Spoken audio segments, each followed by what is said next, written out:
Welcome to this Easy 11 Plus short lesson on how to talk about personification in your written comprehension exam. Please subscribe to my channel and please check out the links in the video description which include some freebies. Let's get started. Now, I'm sure you've already downloaded and printed off the worksheet linked in the video description and how to go at the questions, but just in case you haven't, I suggest you pause the video here and take a moment to read the text. The question here doesn't use the word personification. Instead, it says that two different words suggest that the train is like a living thing. So it explains personification to you. First of all, we have to identify what those words are. Now, there are a couple of things that I think you need to pay careful attention to in this question before you go on to looking at the text. The first thing is the word words. So we're looking for individual specific words, not phrases, not sections of the text, not general ideas. We're looking for specific words that clearly make the train seem as though it's alive. The second thing is that it says that there are two different words. Two different words suggest this. That means that there will not be 3 or 4 words from which you have to choose two. The examiner clearly thinks there are only 2 relevant words and you need to find them. We need to look for things in here that are to do with the train. The first thing is here. It was an enormously long train. But there's nothing in there that makes it seem particularly alive. The next section about the train comes in the second paragraph. Finally, near 1 o'clock, I heard it panting. That makes it seem very much like a living thing. Panting is a human or animal activity. The locomotive was evidently defective. A machine can be defective, it isn't a humanising word. And the heavy load on the up gradient was proving too much for its capacity. I crouched behind my bush while it crawled slowly into view past the south cutting. Well, crawling is an activity that you might do when you get down on your hands and knees and pull yourself along. So that's very much personifying the train. Let's check the rest to make sure that there isn't anything else. And in fact, we can see that the rest of this text doesn't actually say anything particularly about what the train does. Therefore, our words are panting and crawled.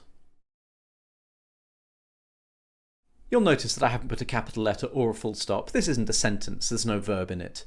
At the same time, I have used quotation marks because these are words quoted from the text. You won't lose a mark if you haven't used them in this situation, but it's good to get into good habits. Part B asks us, why might the author have used these words? We've got the word might here because we don't actually know why the author did this. He isn't here for us to ask. And unfortunately, we can't pick up the phone and say, hello, Lawrence of Arabia, why did you personify this train? So we have to reach our own conclusions based on what's likely and what effect these words are likely to have on the reader. The starting point with something like this is always to use your imagination. Imagine something that is panting and crawling along. What does that suggest about it? Well, it implies that what it's doing is hard work, that it takes a lot of effort. And this train, as it tugs itself into view, seems to be struggling. But why would the sound be panting? Well, this must be a steam train, and if you imagine the chugging sound of a steam train also puffing out steam and smoke as it goes along, you can really imagine why it might be like a panting person or animal. Crawling implies slow, effortful movement. Imagine a baby that hasn't yet learnt to walk and just about imagines to drag itself across the floor, or imagine yourself trying to climb up a really steep slope and having to use your hands as well. If you're crawling, it almost inevitably implies effort. So we need to put this together to say what it suggests about the train. And you'll notice that we've spoken about the movement of the train, how it seems like a person or animal. We've spoken about the sound of the train as it pants, and also the way that panting implies physical effort. We need to draw these things together. Now, that might seem complicated, but it shouldn't be.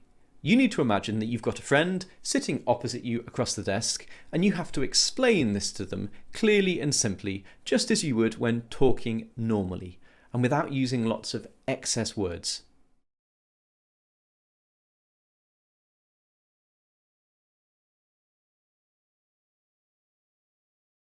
So I started off with panting. Panting suggests the sound of a steam locomotive, So I've said what it literally tells us about what's actually happening here, but also the exhausted effort of a person doing heavy exercise. So I've linked together what's in front of us as we imagine this scene, but also the related image that it conjures up in our minds. Of course, we need to link this to the word crawled.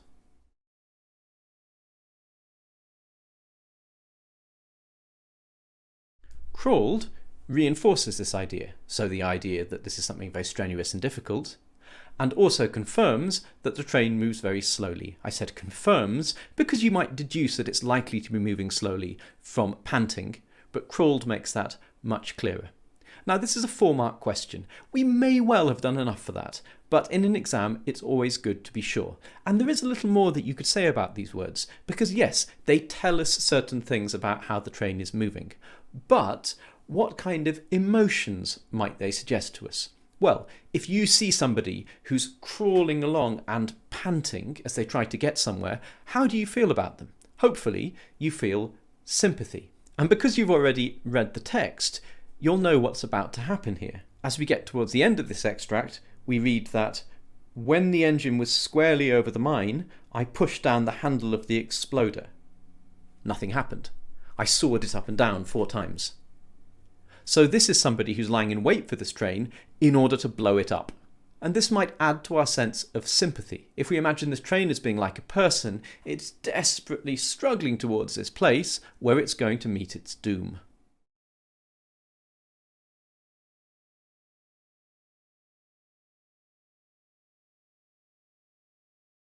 These words encourage us to feel sympathy for the train as it struggles towards a place where somebody is waiting to destroy it.